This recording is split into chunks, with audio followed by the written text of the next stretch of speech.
I think that's what it was, arc on the side, and I just hung a chain and, or just bent some wood, you know, to get the arc, you know, tied it together and spreaders on the end and cut it, and then I taper a little bit on the end because I put my spreader bars down about 8 or 9 inches so that it makes this longer.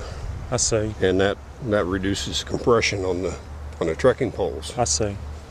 And then I just use 2-inch webbing here that's basically an extra one, so it's split in here, and there's a piece of, it's actually an old trekking pole in there, and it's got a hole drilled on one side of it, so the pole goes into it. A couple of zip ties to hold it in place. And on the other side for the handle, it's 2-inch webbing again. There's, you know, 2 of them sewed in there so the pole goes between them.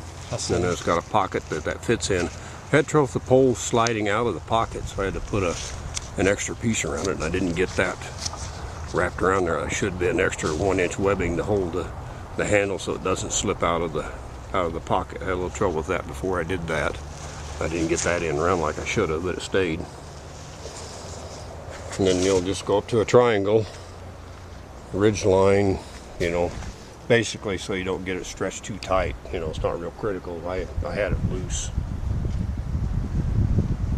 I put a pocket on both ends, a big pocket on this end, and then smaller pockets on the other end for glasses and hearing aids or whatever I want to stick in them. You know, just out of no-see them. When I did the ends, I just kind of hung it up and suspended it and just kind of guesstimated and cut to put the end panels in. Now you got a curve right here also. I just hung the no-see-em over I use a shock cord for the hold up the no-see-em. The next one I'm going to use hand steel and then just put a short piece of shock cord in it. You know, I don't need it to be that long, a piece of shock cord.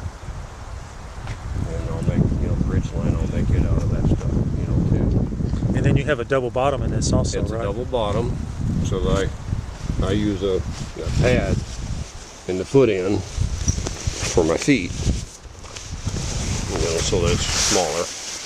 And then my under quilt is basically cut the same shape as the hammock, and I hang it from some ribbons up here, some little carabiners with some bungee cords so it stretches. It's a differential cut, you know, so the inside layer is bigger, smaller than the outside, so you can't compress it. Right. It's climate shield, and I quilted it to hold it together, and so you can't compress it when you lay in it, so it fits up nice and tight, never have to adjust it. So that your underquilt is climate shield? Yeah, it's climate shield inside.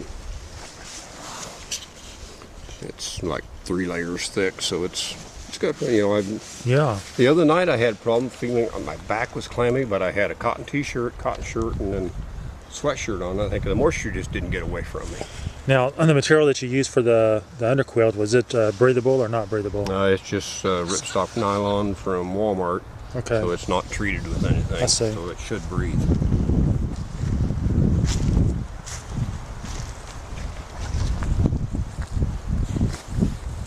Well, this is WalkingBear's bridge hammock that he built, and it's probably the nicest bridge hammock I've ever seen.